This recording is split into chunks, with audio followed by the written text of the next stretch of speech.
आज हम आपको बीएससी यहाँ पर थर्ड ईयर में आपका कल्टीवेशन बताने वाले हैं, वो भी किसका, आज मेज। आपका वीट और राइस मैंने कंप्लीट करा दिया है उसके कल्टीवेशन के बारे में। अब हम मेज के बारे में, मक्का हम जैसे कहते हैं, मेज के बारे में बताएंगे कि इसकी कैसे कल्टीवेशन, कैसे इसकी कृषि होती है, इसका बॉटनिकल नेम क्या होता है और इसकी फैमिली। तो सबसे पहले आप नोट कर लीजिए, इसका बॉटनिकल नेम जिया मेज होता है। जिया मेज इसका बॉटनिकल नेम होता है और इसकी फैमिली पोएसी फैमिली होती है। ठीक है, पोएसी फैमिली और जिया मेज।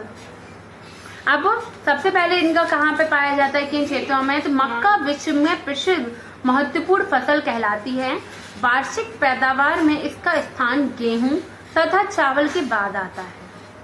इसकी फसल विश्व के विभिन्न भागों जैसे अमेरिका, न्यूजीलैंड, चीन, अन्य एशियाई देशों में उगाई जाती है और खेती लगभग 1000 लाख हेक्टेयर भूमि पर की जाती है, जिसमें 3500 लाख मैट्रिक टन उपज प्राप्त की जाती है। भारत में मक्का की खेती उत्तर प्रदेश, मध्य प्रदेश, राजस्थान, पंजाब, बिहार मुख्य रूप से की जाती है। ठीक है, मक्का के पौधे द्विलिंगाश्रयी तथा पृथक लिंगी होते हैं। कैसे होते हैं, द्विलिंगाश्रयी, मोनोसियस जिसे हम कहते हैं, जिसमें male and female reproductive part. ठीक है, अब मादा पुष्पक्रम में भुट्टा प्राप्त होता है और जो मादा होती है, फीमेल प्लांट होता है, उसमें क्या लगता है, भुट्टा लगता है। ठीक है, और जिस पर मक्का के दाने लगते हैं जो कैरियोप्सिस प्रकार के होते हैं। क्या कहलाते हैं फ्रूट, ऐसे कैरियोप्सिस फ्रूट कहलाते हैं।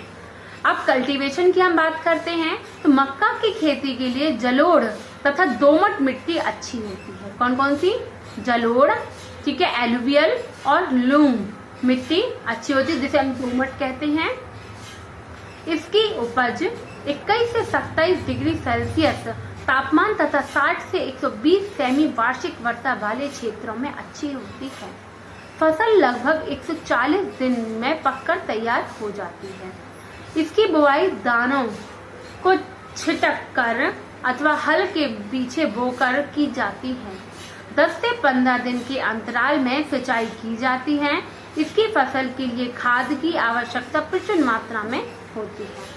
भुट्टे के रेशमी वर्तिकाग्र जब भूरे पड़ने लगते हैं तथा दाने कड़े होने लगते हैं, तभी फसल को काट लिया जाता है। तो ये तो हो गया इसका कल्टीवेशन की कितनी इसकी रेन की आवश्यकता है, कितनी वार्षिक वर्षा होनी चाहिए और कैसे बुआई की जाती है, कितने दिन के अंतराल में इसकी सिंचाई की जाती है। तो 10 से 15 दिन के अंतराल में इसकी सिंचाई की जाती है। अब हम बात करते हैं मक्का की उन्नत किस्में। तो आजकल मक्का की अनेक उन्नत किस्में तैयार की जाती हैं और जो अधिक उपज देती हैं और जो कैसी होती है, रोग प्रतिरोधी भी होती हैं, जिसमें कैपिटल DKI, डेस्फत, गंगा 5, गंगा 101, अंबर और शक्ति प्रमुख होती हैं इसकी फसलें। अब इसके यूजेस तो आप सभी जानते हैं किस प्रकार से उपयोगी होता है। तो हमारे भोजन के रूप में यूज किया जाता है। दानों में कार्बोहाइड्रेट्स, प्रोटीन प्रचुर मात्रा में पाया जाता है और दानों से रोटी, कॉर्नफ्लोर, दलिया आदि बनाया जाता है और जिसे खाने के लिए प्रयोग में लाया जाता है। इनके दानों से मंड अधिक मात्रा में प्राप्त किया जाता है, जो बहुत उपयोगी होता है। अब कॉर्न, मक्का का कॉर्न या मंड क्या है, मतलब एक प्रकार से क्या मंड, तो भारत में मक्का से मंड प्राप्त किया जाता है। मंड प्राप्त करने के लिए मक्का के दानों को थोड़ा सा सल्फ्यूरस अम्ल में गर्म पानी डालकर भिगोया जाता है, जिससे अंतराकोशिकीय ऊतक पृथक हो जाते हैं। जो अंतरकोश की सेल्स होती हैं वो क्या होती है, पृथक हो जाती है उनके अवकाश, और तथा किण्वन नहीं हो पाता है, वो सड़ नहीं पाते हैं। इसके पश्चात दानों को इस प्रकार पीसा जाता है कि उनके भ्रूणों का कोई क्षति ना पहुंचे, इम्ब्रियो कैसे हो, सुरक्षित रहें। पिसे हुए पदार्थों को जर्म सेपरेटर्स में रखकर भ्रूणों को अलग कर दिया जाता है। इसके बाद इस स्टार्च पदार्थ को बहुत महीन पीसकर चलनी या महीन कपड़े द्वारा छाना जाता है। बहुत महीन पीसकर चलनी या महीन कपड़े द्वारा छाना जाता है।